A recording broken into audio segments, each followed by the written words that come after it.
Salve galera, beleza? Vamos falar aí da produção industrial no Brasil.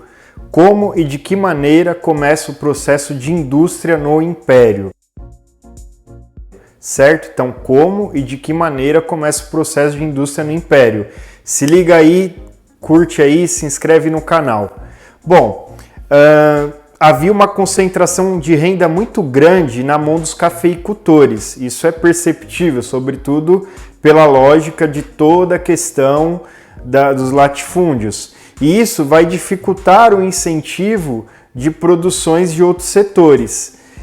Por conta disso, começa um movimento aos poucos de investimento desses dinheiros excedentes do café nos bens de produção, mas muito pouco. Por quê? Porque de forma geral aqui no Brasil, na época do Império, produtos como tecidos, artigos oriundos da industrialização, todos demandavam então a importação. E essas importações acabavam esvaziando de forma muito rápida aquilo que era conhecido como os cofres públicos.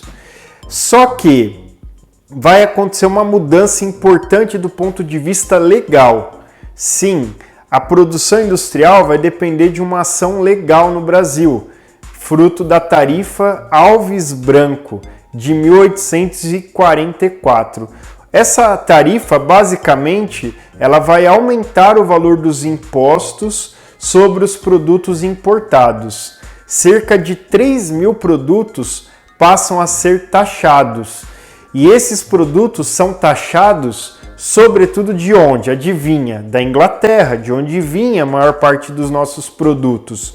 Então a taxação ia de 30% a 60% de impostos já na alfândega. E isso com certeza aumentava a renda de quem? Do governo. O aumento da renda no governo vai possibilitar com que esse governo também consiga desenvolver algumas práticas de produção no Brasil. Só que essa tarifa incomoda demais, né, a Inglaterra. Então a Inglaterra vai entender que isso favorece demais o protecionismo. E esse protecionismo vai incomodar muito a Inglaterra. E aí, ao incomodar a Inglaterra, isso vai gerar um problema político e econômico para o Brasil. Mas mesmo assim vão ser inauguradas aí dezenas de indústrias no Brasil, indústrias de tecido, de chapéus, de cervejas, companhias também de seguro que vão começar a se desenvolver no Império. Então veja que há um grande desenvolvimento econômico nesse período, tudo graças à taxa de cobrança. A navegação a vapor também vai ser importante nesse processo. A criação das estradas de ferro, como já foi visto em aulas anteriores, empresas de mineração que vão se desenvolver no Brasil, transportes urbanos também vão aí surgir nesse período e o uso do gás, sim, o uso do gás que vai ser muito importante. E aí, né, importantíssimo mais uma vez trazer a figura de uma pessoa que é o Barão de Mauá. Por quê? Porque o Barão de Mauá, ele vai investir muito capital nesse processo de desenvolvimento industrial do Brasil. Por isso ele é conhecido como o grande empresário do Império. Então o Barão de Mauá, ele vai ser aí importantíssimo, sobretudo pensando no Rio de Janeiro, no investimento feito nas fundições, nos estaleiros. Por exemplo, o estaleiro Ponta da Areia, de 1846, que fica ali, né, foi criado ali na região de Niterói, no Rio de Janeiro. Além de tudo isso, Barão de Mauá também vai incentivar muito a questão do investimento, do desenvolvimento do uso do gás.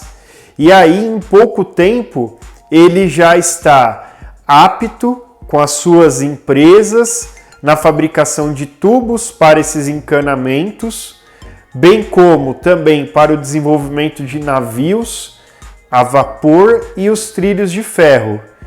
Mas voltando à questão do gás, e isso é muito interessante porque todos nós dependemos do gás até hoje, então o gás é um elemento fundamental, mas o gás era usado para quê num primeiro momento? Era usado para iluminação.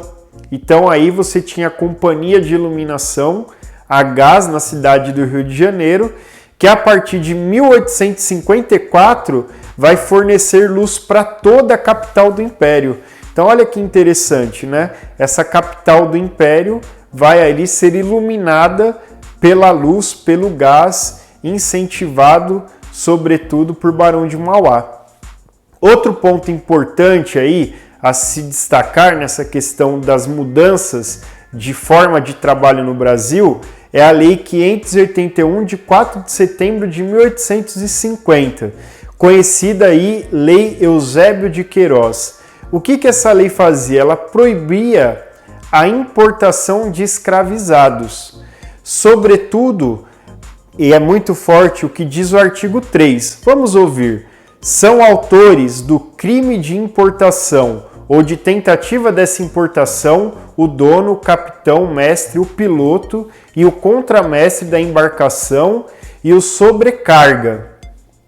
São cúmplices a equipagem e os que coadjuvarem o desembarque de escravos no território brasileiro ou que concorrerem para os ocultar ao conhecimento da autoridade, ou para os subtrair à apreensão no mar, ou em ato de desembarque sendo perseguido.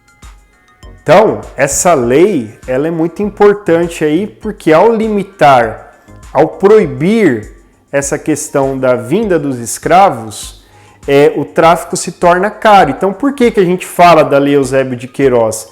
Porque o tráfico de escravos se torna caro, então passa-se a investir mais na questão e na lógica de trazer os imigrantes para o Brasil. Só que isso é tema de uma próxima conversa nossa. Os capitais que eram oriundos do café e parte do capital que também era gasto anteriormente na compra dos humanos escravizados, então a partir de agora esse capital, esse dinheiro, digamos assim, começa também a ser empregado nas indústrias. Há cafeicultores que não aceitavam isso, mas muitos passavam a empregar o dinheiro do café em pequenas indústrias. Então, esse movimento ele vai culminar com todo o desenvolvimento da indústria no Brasil. Veja então que isso é muito importante, isso acontece no Segundo Reinado. Agradeço a sua atenção, comenta, compartilha, coloque as suas dúvidas, afinal este canal é colaborativo. Tem o intuito aí de ajudar o estudante a superar os desafios e aprender mais, e assim todos aprendemos. Tá certo? Até a nossa próxima aula, um grande abraço.